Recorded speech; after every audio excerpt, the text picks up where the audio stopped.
Everyone, आप सभी का स्वागत है हमारी यूट्यूब चैनल ट्विन बॉस में। फाइनली आज हम हाजिर हैं geography chapter 1 human geography nature and scope के आईएमपी क्वेश्चंस के साथ। इस वीडियो को चालू करूं उससे पहले आपको एक छोटी सी बात क्लियर करना है जो बहुत ही ज़रूरी होता है।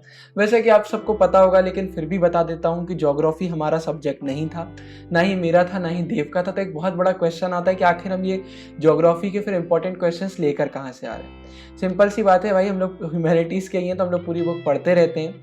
साथ ही साथ फिर हमने ह्यूमैनिटीज़ का मेनली ज्योग्राफी के लिए किया और सोशोलॉजी के लिए भी सेम ये चीज़ करेंगे कि इसमें हम जैसे पढ़ा इसको पूरा, तो हम इसके पूरा डिटेल में एनालाइज करते हैं कि भाई पिछले 10 साल में सैम्पल पेपर से कितने क्वेश्चन बार बार रिपीट हो रहे हैं, या ऐसे कौन से क्वेश्चन है जो बहुत ज़्यादा इंपॉर्टेंट है। तो उस बेसिस पर हम ये आईएमपी क्वेश्चन लेकर आते हैं। एक और सवाल आता है कि यार अभी तक क्यों एक्सप्लेनेशन वाली वीडियो ज्योग्राफी की चालू नहीं हुई है, क्या हम लोग से बन नहीं रहा है, क्या चीज़ें। तो ऐसा कुछ भी नहीं है। इनफैक्ट जब मैंने ज्योग्राफी के स्टार्टिंग के 2 चैप्टर पढ़े तो मुझे इतने आसान लगे, ऐसा लगा कि कब इनका मैं एक्सप्लेनेशन चालू कर दूं, क्योंकि मुझे पूरा ऐसा फील आ रहा है कि मैं बहुत अच्छा एक्सप्लेनेशन कर सकता हूं। देव को भी यही लग रहा है, तो देखते हैं जैसा होता है। लेकिन मेनली अभी हम ज्योग्राफी का एक्सप्लेनेशन इसलिए लेकर नहीं आ रहे हैं क्योंकि भाई देखो, अब टाइम बचा है बहुत कम और चैप्टर बनाने में लग जाता है बहुत ज़्यादा टाइम। मतलब सिंपल क्या है, एक वीडियो में तो ऐसा लगता है कि यार 20 मिनट की 30 मिनट की वीडियो बन गई, लेकिन उसको बनाना, पीपीटी बनाना, एडिट करना, कुल मिला के आपके सामने जो एक वीडियो आती है उसके पीछे 3 से 4 घंटे की मेहनत होती है। तो अब हमारे पास एक ऑप्शन था, या तो यार हम सब्जेक्ट की वीडियो डालते जाएं, या फिर हम बच्चों के लिए वीडियो बनाएं जो स्टूडेंट डाउट मेनली अब आते हैं बच्चों को। तो हमने सोचा यार कि सबसे पहले पॉलिटिकल साइंस, सोशियोलॉजी और हिस्ट्री जो चल रहा है उसको कंप्लीट करें। बाकी जितने सब्जेक्ट हैं उनको अगले साल एक्सप्लेनेशन की वीडियो डालेंगे। लेकिन बहुत सारे बच्चे थे जिनके बाकी सब्जेक्ट थे, तो हमने सोचा क्यों ना आईएमपी क्वेश्चन लेके आ जाए, क्योंकि अब बहुत सारे बच्चों ने कहीं ना कहीं से पढ़ लिया है और कोई मतलब नहीं है। अगर ज्योग्राफी का मैंने एक्सप्लेनेशन डालना चालू किया तो पूरे 2 महीने निकल जाएंगे, पता भी नहीं चलेगा, आखिरी तक कोई मतलब नहीं समझ में आ रहा है। तो अभी तो हम आईएमपी लेकर आ गए हैं। आई होप आपको पसंद आने वाले हैं। बहुत ही इंपॉर्टेंट क्वेश्चन है, लेकिन बस एक रिक्वेस्ट है, इनको जब ही पढ़िएगा जब आपके चैप्टर हो चुके हैं, जैसा कि मैं हर वीडियो में बोलता हूँ। आईएमपी इंपॉर्टेंट होते हैं, लेकिन ऐसा कोई गारंटी नहीं होता है कि बोर्ड में सेम टू सेम आपको देखने मिल जाएंगे। तो सीधा चालू करते हैं, बहुत ही इंटरेस्टिंग ये चैप्टर है। सबसे पहले बात कर लेते हैं 1 मार्क्स क्वेश्चन की। वेरी शॉर्ट क्वेश्चन में क्या आते हैं, ये पहला चैप्टर है तो इससे 1 मार्क्स क्वेश्चन आने की चांसेस सबसे ज़्यादा होती है, क्योंकि भाई इसमें बहुत शॉर्ट, जैसे अगर मैंने चैप्टर पढ़ा तो इसमें बहुत सारे शॉर्ट ऐसे क्वेश्चन में देखने को मिल रहे थे, तो इसका तो आपको आना ही चाहिए। सबसे पहला आता है human beings interact with the physical environment with the help of. ये आपकी सीधे सीधे एनसीईआरटी की भी लाइन है कि ह्यूमन बींग जो फिजिकल एनवायरनमेंट से इंटरेक्ट करते हैं वो किसकी मदद से करते हैं। तो इसका सिंपल आंसर है टेक्नोलॉजी। एमसीक्यू आए चाहे ना आए, आपको आंसर बिल्कुल याद रख लीजिए आप। टेक्नोलॉजी की मदद से हम अपने फिजिकल एनवायरनमेंट से कनेक्ट हो पाते हैं, इंटरेक्ट कर पाते हैं। इसके बाद the interaction between primitive human society and strong forces of nature is termed as. Primitive से मतलब क्या होता है, एंशिएंट, मतलब जो हमारी पुरानी ह्यूमन सोसाइटी है।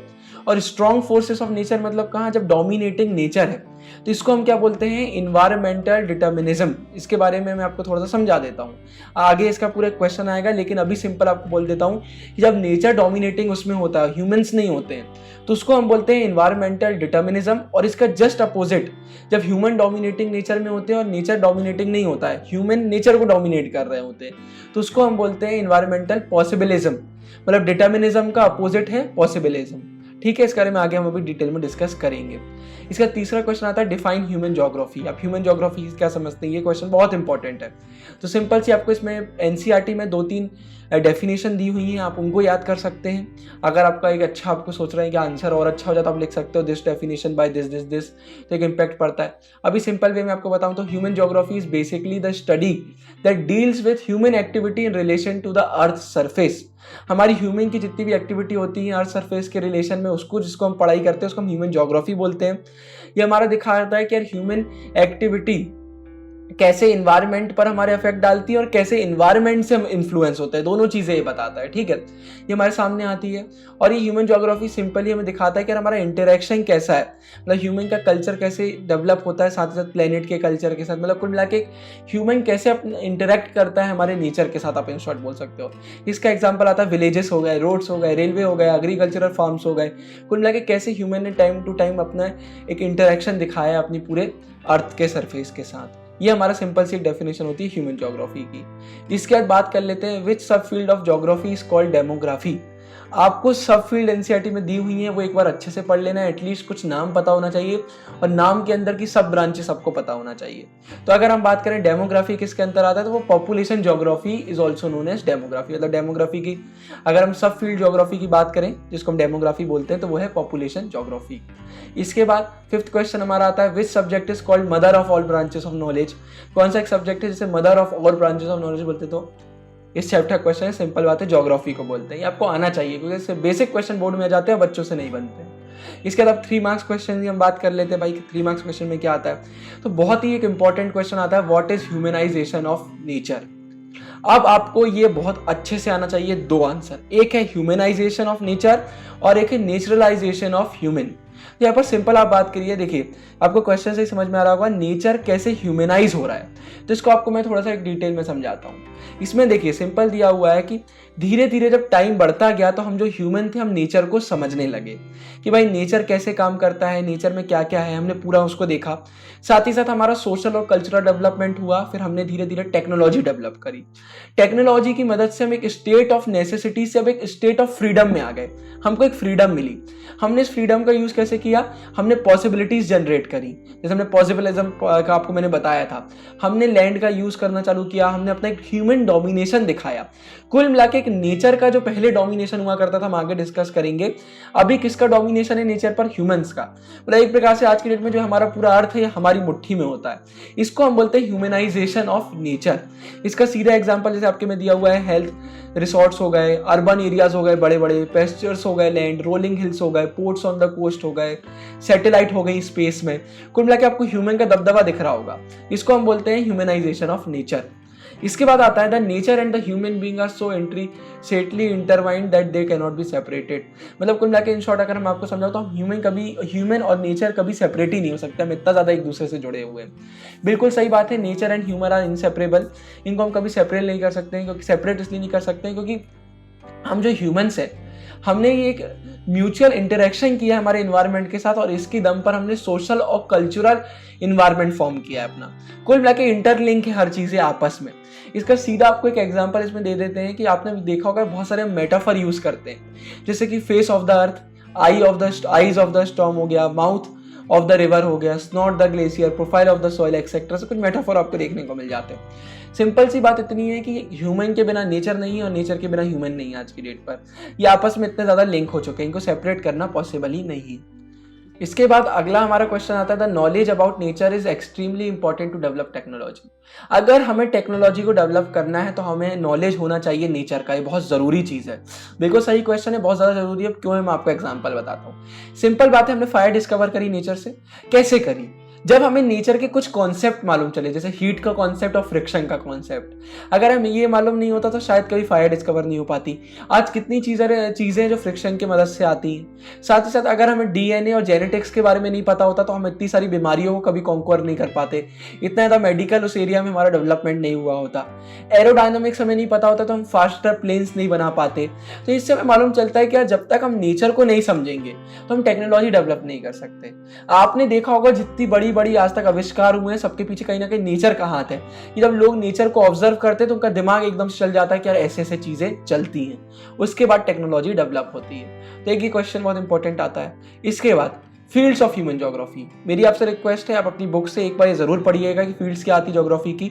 या मैं आपको सिंपल बता देता हूँ, सोशल ज्योग्राफी आता है, यहाँ पर मेनली हम बिहेवियरल ज्योग्राफी पढ़ते हैं, कल्चरल ज्योग्राफी पढ़ते हैं, जेंडर ज्योग्राफी हो गया, ये अंदर की सब फील्ड है। आपको क्वेश्चन आ सकता है सोशल ज्योग्राफी की सब फील्ड भी बताओ। कुल मिला के हम पूरा सोशल उसमें पढ़ते हैं ज्योग्राफी रिलेटेड। इसके बाद अर्बन ज्योग्राफी में हम सिटीज एंड अर्बन प्रोसेसेस के बारे में पढ़ते हैं। पॉलिटिकल ज्योग्राफी में हम इलेक्ट्रल ज्योग्राफी हो गया, मिलिट्री ज्योग्राफी हो गया, वो पढ़ते हैं।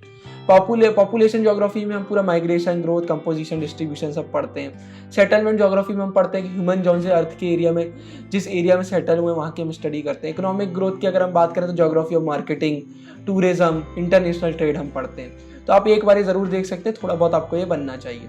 इसके बाद The primitive communities lived in complete harmony with the natural environment and such the humans were naturalized। पहले हमने क्या पढ़ा था? ह्यूमनाइजेशन ऑफ नेचर, और अब हम क्या बात कर रहे हैं? नेचुरलाइजेशन ऑफ ह्यूमंस की। इसको मैं आपको सिंपल समझाता हूँ। मैंने आपको वो तो समझा दिया ह्यूमनाइजेशन ऑफ नेचर, मतलब जब नेचर को कौन डोमिनेट करते हैं, ह्यूमन। लेकिन अगर इससे हम थोड़ा पीछे चले आए, मतलब जब हम प्रिमिटिव सोसाइटी में जाते, जब ह्यूमन इतने ज़्यादा डेवलप नहीं थे, उस समय हम जो ह्यूमन थे ना, हम नेचर से डरते थे। हमें ऐसा लगता था कि नेचर ही सब कुछ। आपने देखा होगा हम नेचर की पूजा करते थे पहले, नेचर से पूरा हमें डर रहता था। ऐसा लगता था कि यार अगर नेचर नहीं है तो हमारा कोई वजूद नहीं है। कुल मिलाकर उस समय नेचर पूरा डोमिनेट हमें करता था। पूरी चीज जो होती थी वो नेचर के बेसिस पर होती थी। लेकिन बाद में क्या हुआ, धीरे धीरे हम समझने लगे चीज़ों को और ह्यूमन ने डोमिनेट करना चालू कर दिया। तो जब हमें नेचर डोमिनेट करता था प्रिमिटिव सोसाइटी में, उसको हम क्या बोलते हैं, इन्वायरमेंटल डिटर्मिनिज्म। और जब हम ह्यूमन ने नेचर को डोमिनेट करना चालू किया तो हम बोलते हैं उसको पॉसिबिलिज्म। मतलब दोनों अपोजिट वर्ड हैं ये। तो कुल मिला के यही होगा, अगर आप पास्ट में अगर पढ़ोगे कभी हिस्ट्री तो आपको मालूम चलेगा कि ह्यूमन पूरे नेचर के उसमें चलते थे। जैसा नेचर है, मतलब पूरा जो नेचर को स्वीकार करते थे, अपना कोई इसमें फ्री का होशियारी नहीं मारते थे। जैसे आज की डेट में आप सुनते हो कि ओजोन लेयर ऊपर से पूरी गायब फेड होने लगी है, इतना ज़्यादा कार्बन डाइऑक्साइड के जैसे हीट बढ़ने लगी है, इतनी चीज़ें हमें ग्रीन हाउस इफेक्ट पड़ते हैं। ये पहले नहीं था, क्योंकि पहले नेचर डोमिनेटिंग हुआ करता था। लेकिन आजकल ह्यूमन ने नेचर को एक्सप्लॉइट करना चालू कर दिया है। तो ये एक चीज़ है जो हमें पहले के समय नहीं दिखती थी। पहले हमारा एक स्टेट ऑफ नेसेसिटी था, लेकिन अब हम स्टेट ऑफ फ्रीडम में आ चुके हैं। तो ये एक चीज़ गलत भी हो गई एक प्रकार से। तो ये हमें बिल्कुल आना चाहिए, दोनों चीज़ आपको बनना चाहिए, naturalisation of human and humanisation of nature. इसके बाद अब लॉन्ग आंसर टाइप क्वेश्चन की बात कर लेते हैं। तो हमारा पहला क्वेश्चन आता है, explain the concept introduced by Griffith Taylor with help of example. Griffith Taylor, आप ये नाम बिल्कुल याद कर लीजिए, बहुत ही इंपॉर्टेंट क्वेश्चन है। जोग्राफर थे ये, इन्हें एक बहुत ही प्यारा कॉन्सेप्ट दिया था। अभी हमने दो कॉन्सेप्ट की शॉर्ट में बात करी थी, एक था हमारा इन्वायरमेंटल डिटर्मिनिज्म और एक था पॉसिबिलिज्म। डिटर्मिनिज्म में हमने पूरा बताया था जहां पर नेचर डोमिनेट करता है ह्यूमन, मतलब नेचर का दबदबा होता है। पॉसिबिलिज्म का हमने बोला था कि जब हमें टेक्नोलॉजी डेवलप हो गई, हम नेचर को समझने लगे, तो अब ह्यूमन डोमिनेट करते हैं हमारे अर्थ को, ठीक है, मतलब हमारे प्लेनेट को अब ह्यूमन वो करते हैं डोमिनेट। तो इनने एक मध्यम मार्ग दिया था, मतलब इनने बोला था कि इन दोनों के बीच में भी एक मिडिल पाथ हो सकता है। इसको इनने बोला था, इसको हम बोलते हैं न्यू डिटर्मिनिज्म। न्यू मतलब न्यू डिटर्मिनिज्म बोल सकते हो, या फिर स्टॉप और गो विद डिटर्मिनिज्म बोल सकते हो। इनका कहना था कि जो पॉसिबिलिटीज है इनको हम क्रिएट कर सकते हैं एक लिमिट के अंदर, मतलब हमें लिमिट भी क्रॉस नहीं करनी पड़ेगी और पॉसिबिलिटीज हमारे पास रहेंगी।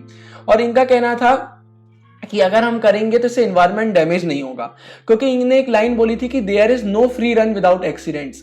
मतलब अगर कुल मिलाकर आप फ्री में दौड़ते रहोगे, मतलब नेचर को एक्सप्लॉइट करते रहोगे, तो एक्सीडेंट तो होना है, मतलब कुल मिलाकर नेचर का डिग्रेडेशन तो होना है भाई। हमारी अर्थ ऐसे में एक प्रॉब्लम में जाती जाएगी अगर आप इसको बिल्कुल ऐसे एक्सप्लॉइट करते जाओगे। तो इन्हें यहाँ पर बोला था कि जो सिटी में रहते हैं, जब वहां से गए होंगे तो उनने वहां पर ट्रैफिक लाइट देखी होगी, जहां पर 3 लाइट होती हैं। एक हमारी रेड लाइट होती है स्टॉप वाली, एक हमारी येलो लाइट, एम्बर लाइट बोलते हैं। एम्बर लाइट मतलब कुल मिला के वो डायरेक्शन वाली कि अब आप तैयार हो जाइए, जाने का समय आ रहा है, बीच की लाइट जो होती है। फिर ग्रीन लाइट हमारी मतलब जो बोलती है गो। तो इनका कहना था ये जो कॉन्सेप्ट है 3 लाइट्स का, ये हमें अपनी डेली लाइफ में यहाँ पर एक एज अ ह्यूमन ज्योग्राफी में भी लेकर आना चाहिए। इनका कहना था कि हमें मालूम होना चाहिए कब रेड लाइट है, मतलब कौन सी लिमिट है, हमें इसको क्रॉस नहीं करना है, इससे ज़्यादा हमें अपने प्लेनेट को एक्सप्लॉइट नहीं करना है। दूसरा, इनको ये मालूम होना चाहिए कि भाई एम्बर लाइट मतलब कब हम रेडी हो जाएं, और ग्रीन लाइट मतलब कब हम तैयार हो जाएं, कि मतलब आप हमें डेवलपमेंट के लिए थोड़ा बहुत नेचर का यूज़ कर लेना चाहिए। इनका कहना था कि नेचर आपको खुद रिस्पॉन्ड करेगा, जब तक आपको नेचर नहीं बोलता, जब तक आप नेचर के साथ खिलवाड़ मत करो। और अगर आपको अपनी डेवलपमेंट करना है तो नेचर आपको खुद परमिट करेगा मॉडिफिकेशन के लिए। इनका कहना था ये एक बीच का रास्ता हो सकता है आगे बढ़ने के लिए। मतलब कुल मिला के इनका कहना था कि आप सोच समझकर नेचर को एक्सप्लॉइट करो, नेचर को भी अपना टाइम दो और खुद भी अपना टाइम दो। एकदम हड़बड़ाना नहीं है डेवलपमेंट के पीछे कि बिल्कुल लग गए नेचर को एक्सप्लॉइट करने के लिए। तो इनने एक सिंपल सा यहाँ पर ये दिया था कॉन्सेप्ट, और ये बहुत ही इंपॉर्टेंट है, नाम याद रखिएगा, ग्रिफिथ टेलर, ठीक है। इसके बाद right a note on the scope of human geography. अब भाई ये बहुत इंपॉर्टेंट क्वेश्चन आता है, क्योंकि चैप्टर का नाम ही यही आता है कि स्कोप बताइए। तो मैं आपको सिंपल में बता देता हूँ यार, देखो ह्यूमन ज्योग्राफी के बारे में जैसे हमने पढ़ा, ये हमें पूरा एक कनेक्शन बताता है सरफेस ऑफ अर्थ का ह्यूमन बींग्स के साथ, कि कैसे हम कनेक्टेड हैं, कैसे क्या चीजें चलती हैं, हमको सब मालूम चलता है। पहले की अगर बात करें तो पुरानी ह्यूमन सोसाइटी में हमारा बहुत ही एक नॉलेज कम था, लेकिन अब हमारा नॉलेज एकदम बढ़ता गया है, बहुत चीजें होती जा रही है, डेवलपमेंट होता जा रहा है, तो बहुत ज्यादा नुकसान भी हमारे एनवायरमेंट को पहुंच रहा है। तो कहीं ना कहीं क्या होता है, ह्यूमन ज्योग्राफी हमें हेल्प करता है हमारे नेचर को अच्छे से समझने में, हमारे प्लेनेट अर्थ को अच्छे से समझने में। तो कहीं ना कहीं आज की सोसाइटी में बहुत हेल्पफुल चीज हो गई है। जब हम नेचर को समझेंगे तब हमारा टेक्नोलॉजी डेवलप होगा। साथ ही साथ अगर हमें ऐसा लगता है यार कि कहीं ना कहीं नेचर के साथ हम खिलवाड़ कर रहे हैं, अपने प्लेनेट के साथ खिलवाड़ कर रहे हैं, तो हम ह्यूमन ज्योग्राफी को पढ़कर इन चीजों में सुधार कर सकते हैं। इसलिए एक ह्यूमन ज्योग्राफी आज की डेट में बहुत रिलेवेंट चीज हो जाती है, बहुत ही इंपॉर्टेंट चीज हो जाती है अगर हमें आगे इसको लेकर जाना है तो एक ही क्वेश्चन का आपको बनना चाहिए स्कोप ऑफ ह्यूमन ज्योग्राफी के बारे में पूरा, ये जैसा कि मैंने आपको दिया हुआ है। ठीक है, ह्यूमन ज्योग्राफी एक बहुत अच्छी अंडरस्टैंडिंग भी देता है, हमें पूरी डिटेल वे में अंडरस्टैंडिंग देता है, कोई लिमिट नहीं होती है इसकी। तो मतलब कुल मिला के जब कनेक्शन बनता है ना दो चीजों के बीच में, तो सब चीजें क्लियर हो जाती है। तो ह्यूमन का एक बहुत अच्छा कनेक्शन ये फॉर्म करवा देता है, तो इसलिए बहुत जरूरी ये चीज हो जाती है। इसी के साथ ही हमारा पहला चैप्टर खत्म होता है। अगर आपको वीडियो अच्छी लगी तो वीडियो को लाइक कीजिएगा, चैनल को सब्सक्राइब कीजिएगा। बाकी मैं तो मिलता रहूंगा अगली वीडियोस में, तब तक के लिए साइनिंग ऑफ, गुड नाइट भैया, बाय।